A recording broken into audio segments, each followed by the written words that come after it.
Yoshinobu Yamamoto threw the final pitch of the Dodgers 2025 championship season, and now he will throw the first pitch of the next one. The Dodgers just gave their World Series hero the opening day start.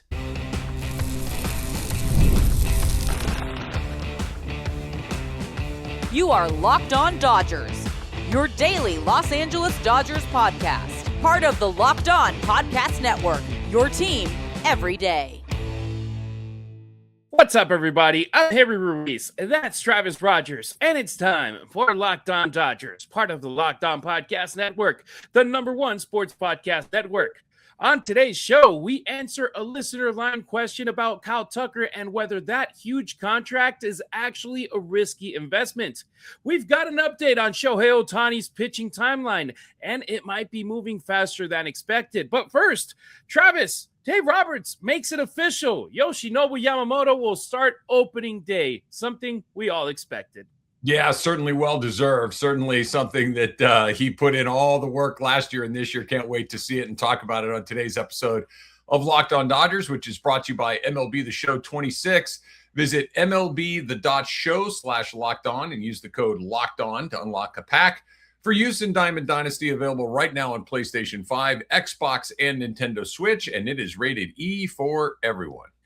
You can check out Travis live from 3 to 6 on 710 ESPN LA with the Travis and DeMarco Show.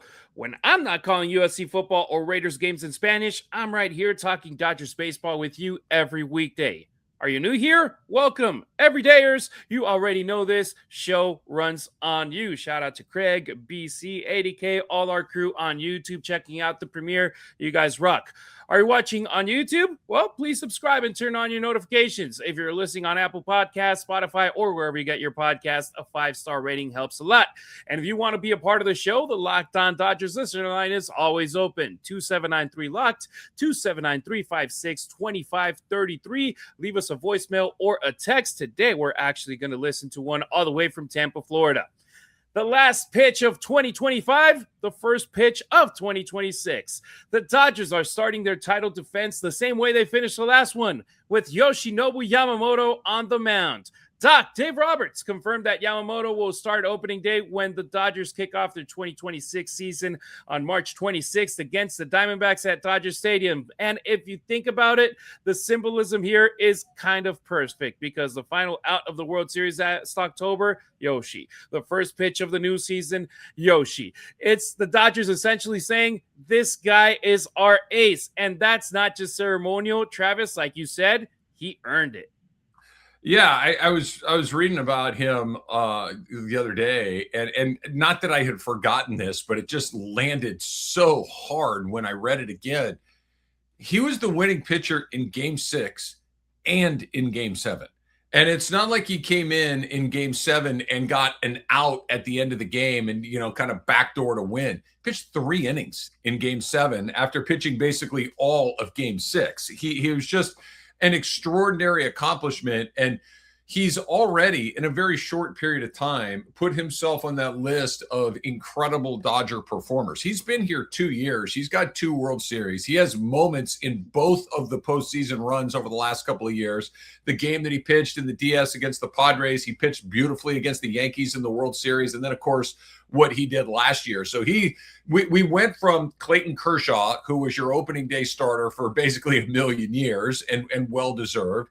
And then we had Walker Buehler, who kind of ascended into that role and well-deserved as well. Walker Buehler was an incredibly important part of what the Dodgers have done, but we are firmly right smack in the middle of the Yamamoto era, and it is a wonderful time to be a Dodger fan because not only is he well-deserving, which we all know, but it means he's healthy. It means that he was able to go through what he went through at the end of last season, get ready to pitch in the WBC, pitch really well in WBC, and still be able to get back to Los Angeles and get ready to go to pitch opening day against the Diamondbacks. It's just incredibly well-deserved. Other than Paul Skeens, I don't know if there's anybody on the planet that I would pick in a one-game situation to go for all the marbles than Yamamoto. I'm a huge fan of his, and I can't wait to see him go on opening day. And you brought up his postseason, but first let's kick off with the regular season because Sure. quietly he became the most reliable arm in this Dodgers rotation. Because in a year where the team dealt with injuries left and right from Blake Snell, Tyler Glasnow, and others, and were shuffling their starters constantly, he was the one guy that never missed a turn. 30 starts, a 2.49 ERA, and he finished third in the NL Cy Young voting. And then, of course, October, that just turned him into a legend in Dodger blue. He threw back-to-back complete games in the postseason, something we almost never see anymore, dominating in both the NLCS and the World Series. And of course, you already brought up the Fall Classic, that game 6 innings, game 7 coming in on no rest, securing the Dodgers championship. So when Dave Roberts says naming him opening day starter was an easy decision, of course it was. And then I don't want to sound bad, but even if Tyler Glasnow and Blake Snell and Shohei and Roki and everybody was in a perfect position, I would still take Yoshinobu Yamamoto. You have a poker of aces in your rotation, and he's the one that right now, he's your no doubter to be your day one starter.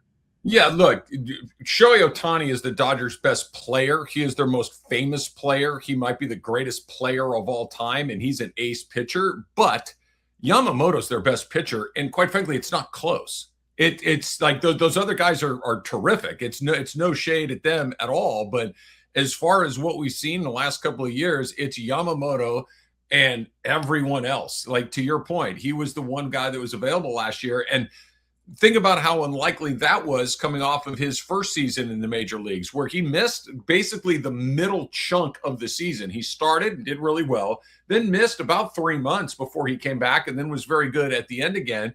And I think at least, I won't say everybody, but my suspicion at the time was, or my concern was, okay, maybe he's just going to be one of those guys, a little bit like Snell, who can pitch sporadically, but to just run him out there once a week or every 5th day or every 6th day or however the Dodgers want to set it up, was maybe he's just not built for that. We got to pick the spots so you can deploy him where he's going to be most effective. But he just went out there and grinded it out all year long and was terrific. And that he's got not only the highest of highs available to him, but that he's got that grind gear is really something else. And the Dodgers, when they signed him, it's funny. I was doing oddly enough, Harry, the Raider Ram game on a Thursday night at SoFi Stadium. And they showed Ohtani on the big screen. Ohtani showed up for that game at SoFi Stadium, and everybody goes crazy. It's like the Dodgers had just signed him, and everybody's going crazy. You see Ohtani at the Rams game. And then after the game, it's the game that Baker Mayfield came back and beat the Raiders at the last minute. There was an announcement that, oh, by the way, the Dodgers signed this guy, Yoshinobu Yamamoto, as well. And it was kind of lost in the sauce a little bit because the Rams had just had a huge win. Ohtani was in the building at the time, and I remember saying, like, hold on, don't lose track of who this guy. This guy is one of the best pitchers on the planet. You might not be familiar with him yet, but you will be. And he's lived up to all of the possible hype. All that $325 million. It's just been worth every penny, and he just continues to get better and better. And I think we're just getting started with this guy. And look, opening day for us baseball fans is a super special day. But for Yamamoto, now it has another layer because last year it was awesome, him being in his native country in Japan at the Tokyo Dome starting off the season. But this year it's going to be at Dodger Stadium, banner ceremony, full house, the start of a three-peat chase. That's going to be one of the coolest opening day moments we've seen in a very, very long time. And if you're Yamamoto, this is exactly the kind of spotlight you signed up for when you came into Major League Baseball. And Travis, I have another trivia for you.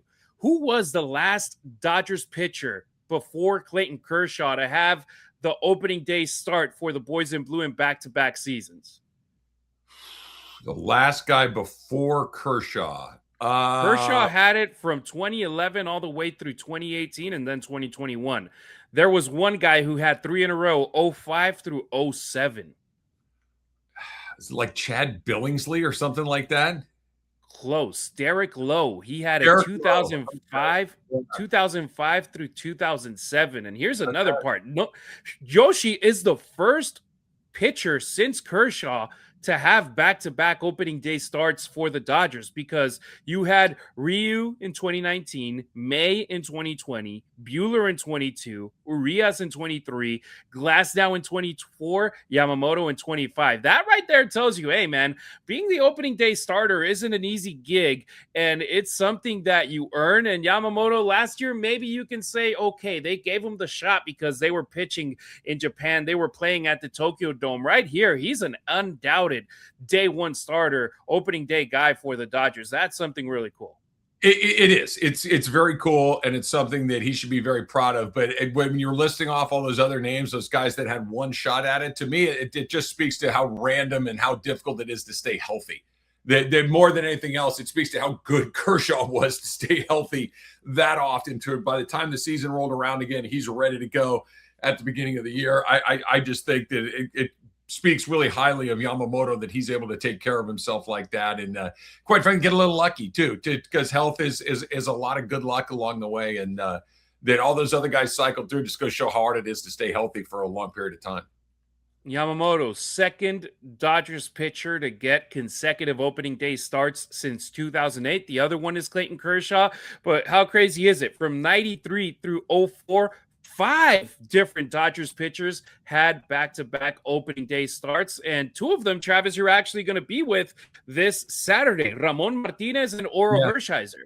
Yeah, we're going to get to see the guys out at Legends Attic again on Saturday. So if you want to check that out, go ahead to legendsattic.com. You can see what the tickets are and the availability and all that kind of stuff. I'll be out there. Going to get a chance to interview Ramon and Oral. And for the first time, I get a chance to talk to Pedro Martinez, which I'm incredibly excited about. One of the great pitchers, never mind of his era. He's one of the great pitchers ever. And so it's going to be a real treat to get to talk to Pedro. I can't wait to share it with everybody. Yeah, and also one of the most awesome media personalities nowadays on TV, Pedro, as well. So go check him out. Go check out great poker of pitchers right there as well. If you include Travis Rodgers, Travis, Oro, Pedro, Ramon. I mean, that rotation, I'd stack it up against the Dodgers one nowadays as well. This is one of those things that one of these things is not like the others. That's for sure. Yeah. It's like one of them doesn't belong. No, you absolutely belong, Travis. You absolutely belong, brother. That's cool that you get to be out there with the fellas. Dudes. No, not with those guys. Yeah. Go check out Legends Attic this Saturday. All right, circling back and finishing off now with Yoshinobu Yamamoto. The cool part is that he didn't come here to just be good. He came here to dominate, to win Cy Youngs, and I feel that this year he's going to have a really good shot at it. Of course, that guy up in Pittsburgh, he's going to be doing a good encore as well, but let's hope that Yoshi makes it even closer this season. The one thing's for sure, one of those 2 guys is going to be fighting for a World Series championship. The other one, good luck at that. Yeah. It won't be because of anything ski. I can't wait to see both of them. Yamamoto may be one of those things. Like it's like going up against Jordan in the NBA when Jordan was at his prime. You might be the second best player in the world, and everybody's like, "Yeah, well, cool, whatever." It's all about Jordan, and Skeens is from another planet. Yamamoto might be too, but I can't wait to watch both those guys. Yeah, and for Yama, he's the guy at the top of a championship rotation. And when I posted the video yesterday when Dave Roberts spoke about it, everybody was like, well, yeah, of course. But hey, man, he made it official, and it's something that always happens every spring training. The manager comes up to a microphone and declares who the opening day starter. And year after year after year after year, for many years, it was Kershaw. Now we get Yama.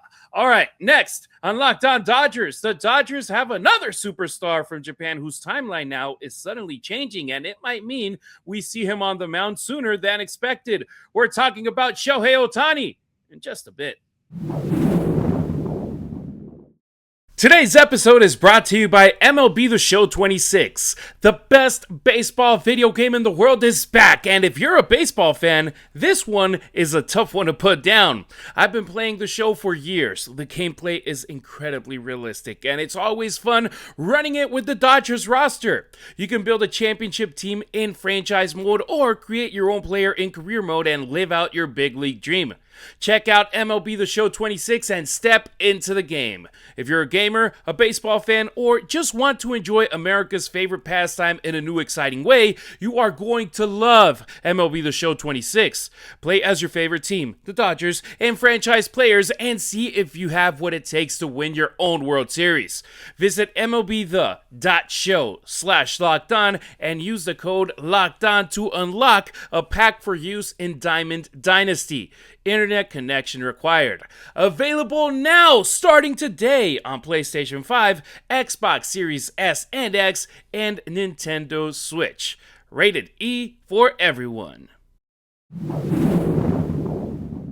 MLB opening day is almost here, and you can feel it. Fresh starts, big expectations, and that first crack of the bat. Nothing quite like it. Whether it's a breakout rookie, a division race that goes down to the wire, there is nothing like being in the ballpark for all of it. The only problem, of course, can be getting tickets can feel like a huge pain in the neck, a grind, long queues, surprise fees, prices jumping at checkout.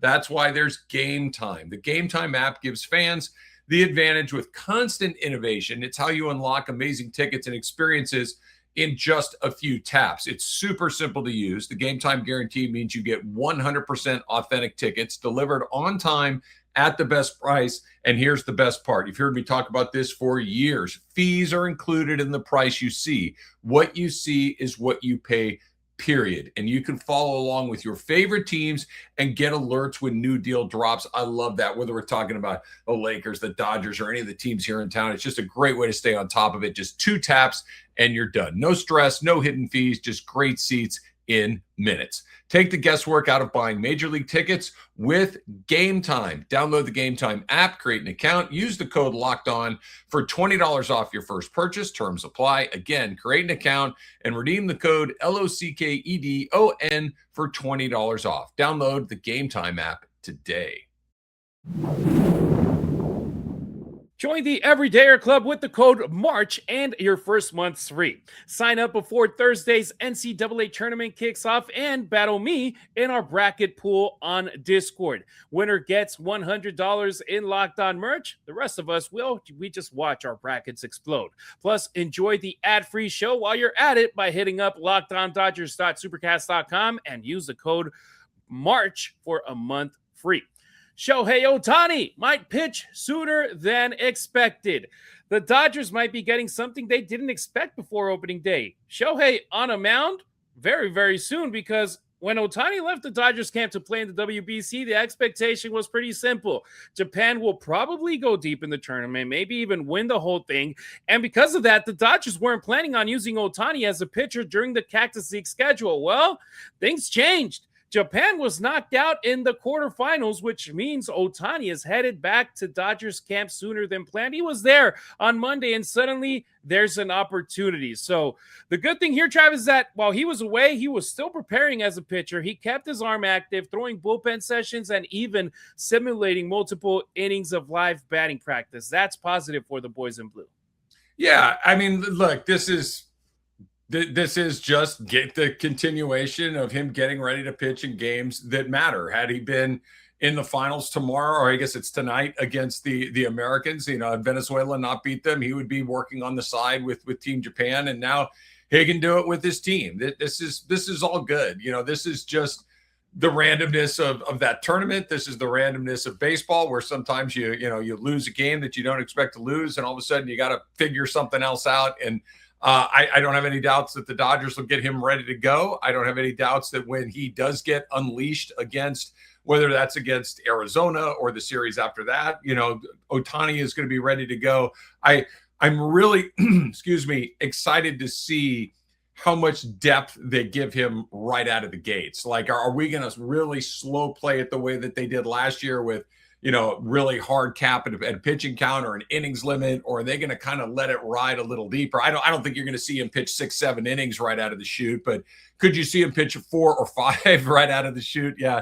I don't know, but that he's healthy is really all that matters. Whether he gets a couple of ABs or gets a chance to pitch against a couple of ABs in spring training, Shohei Ohtani basically just showed up in the middle of the big league season last year and was ready to go. So if he does it, great. If he doesn't, great. I think he's going to be Shohei when it's go time. Well, I have your answer for that inning question, courtesy of Dave Roberts yesterday at Dodgers camp. Let's listen to Doc. I think that, last year we had the plan to start from one inning to keep him going, active with us playing. I think this year we're certainly north of that. So whether it's, I don't see how we won't be able to get to 3 or 4 innings in a major league game. So that's certainly a better jumping off point than last year. So we'll see how it goes. So definitely a better spot than 2025. Now in 2026, looking at 3 to 4 innings to kick off things. And that's the positive right now for the Dodgers, that the ramp-up process is already underway instead of last year just literally starting from 0 in major league games. This year, you already have him pretty much ready to go out there for 3 to 4 innings. It's better than what we were doing in 2025, where it was pretty much a bullpen game for Shohei Ohtani over his first couple of months on the mound starting in June. Now you got him for multiple innings right off the bat, depending on how things go. So that's good. That's the answer to the question. Or do you feel a little bit more eased hearing that Dave says, first off, 3 to 4 innings? I think the part that jumps out at me is the fact that you won't have to lean on your bullpen as heavily on the days that he takes the ball, because like you mentioned, when he was pitching for the vast majority of last year, when he would pitch, that meant that you're going to probably have to use 7 other guys, maybe 6, if somebody could get extended a little bit here or there. And, can you do it on any given day? Sure. But what happens if the next day the other guy isn't particularly sharp and now you're back in the bullpen in the 3rd or 4th or 5th inning in that game? And we saw it last year where the Dodgers really leaned on their bullpen for an extended period of time. And it cost them later in the season when those guys were just completely out of gas. So hopefully that mitigates this a little bit. I'm always thinking that the pitching plans early in the season are more hopes than they are reality. So hopefully he goes out there and is really sharp and is very efficient in his pitches. I think that's one of the things about Ohtani that kind of gets lost a little bit. Sometimes he's a little inefficient in how he goes about his counts and whatnot, but hopefully he's ready to go. And the part that I'm looking forward to more than anything else, Harry, is when we can just talk about Ohtani just as a pitcher and not a pitcher with limits and well, how many pitches is he going to throw? How many innings is he going to throw? Just let the hitters decide when it's time for him to come out, because I think we got to be getting close to that.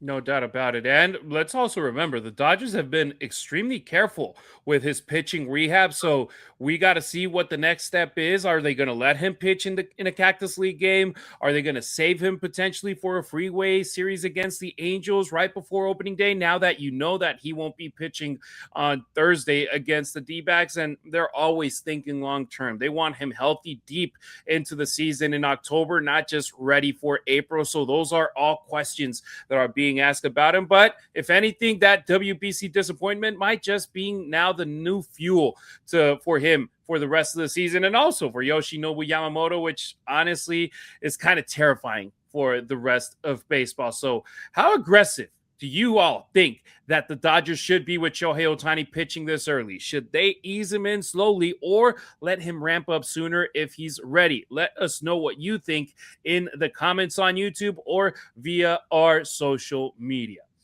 All right, coming up on Locked On Dodgers, we've got a listener line question that's really interesting. Someone asked whether the Dodgers made a risky investment signing Kyle Tucker, and we're going to explain why we think the exact opposite might be true. That's next. What if sports were traded like markets? Now you can put your sports IQ to work in real time with Robinhood prediction markets. It's not you against the house. It's you participating in a live market. You can buy or sell your positions live all game long. Use your sports knowledge in the moments that matter. Robinhood prediction markets changes the game.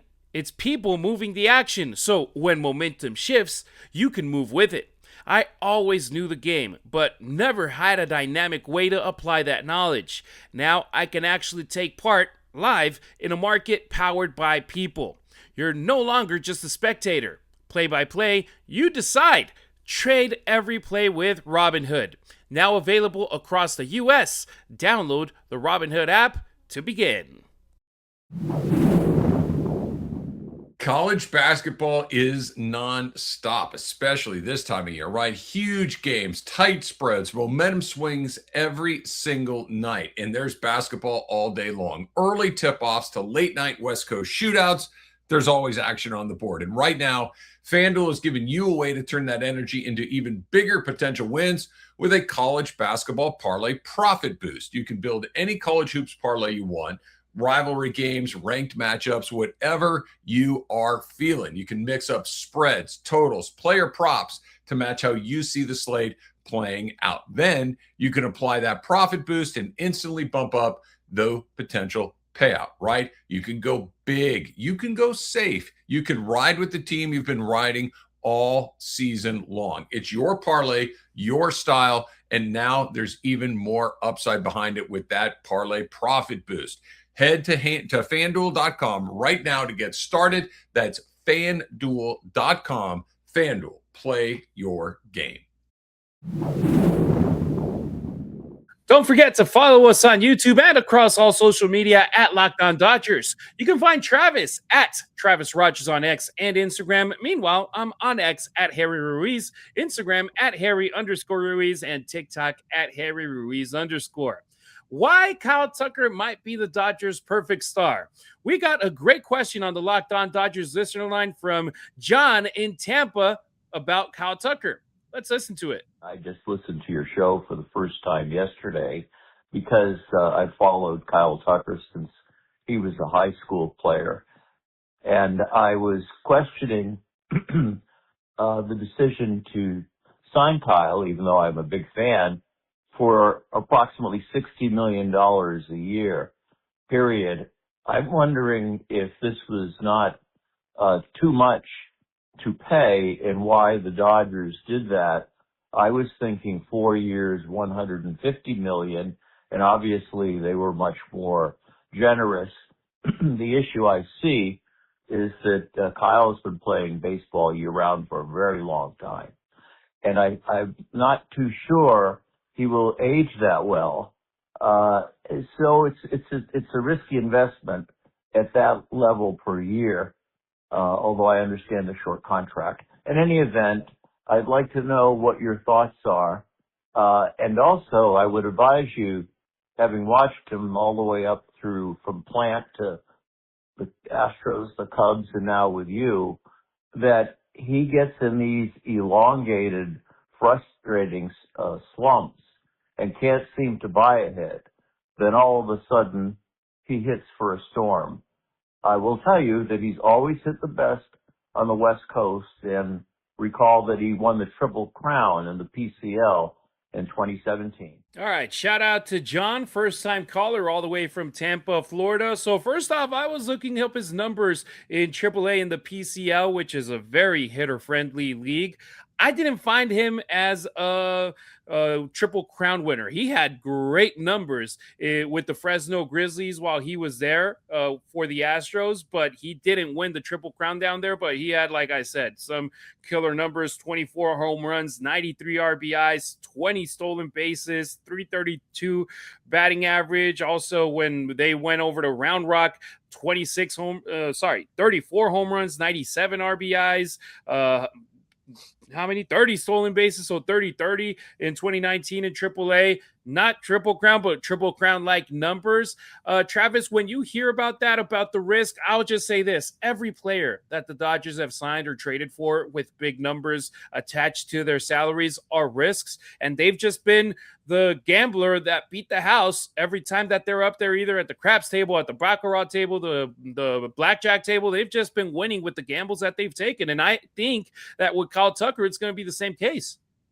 Yeah, who knows? I mean, eventually you miss. And I don't know if Kyle Tucker will be the guy you miss on or not. When you place a bunch of big bets, you don't hit on every single one of them. They hit on Mookie. They hit on Freddie. They hit on Shohei. They hit on Yamamoto. They really have not missed on any of these big guys that they've gone for. I don't know about Kyle Tucker. He's a terrific player. I don't think that's a concern. I think that what he was talking about as far as him aging, he just turned 29. So by the time that this deal is over, he'll be 33. That's right smack in the middle of a player's prime. So I don't worry about him, aging poorly. I understand the idea of him playing a lot of baseball, but so has everyone else at this point. The way that these guys are brought through the system now is very different than it used to be a while ago. Is he expensive? Yeah. And it's not just the $60 million a year. When you put in all the penalties and the luxury tax and everything else, he costs about $100 million a year by the time it's all said and done. The thing that I think is interesting is that he doesn't have to be great. He just needs to be himself. He just needs to do what he's done throughout his career. And that's exactly what the Dodgers are paying him to do. I think he's their second best player right now. I think that Ohtani is their guy. And then after that, it's probably Tucker. Now, Mookie can bounce back and have a great year, and Mookie can jump back to that number 2 spot. Freddie Freeman is always going to give you an incredible year and be somewhere between your second or third or fourth best player. And on this team, that's amazing. Kyle Tucker doesn't have to go out there and hit 50 home runs. This isn't a team that he's joining where it's like, okay, go do everything for us. He just needs to be part of the thing. We'll see. The only thing that does give me pause is that the Dodgers have been so good at giving out big money to people and having you just don't bat 1,000 in that. Eventually you get one of them that's a little wrong. Now, maybe Tanner Scott was the one that's a little wrong, but 70 million is a lot different than 100 million a year.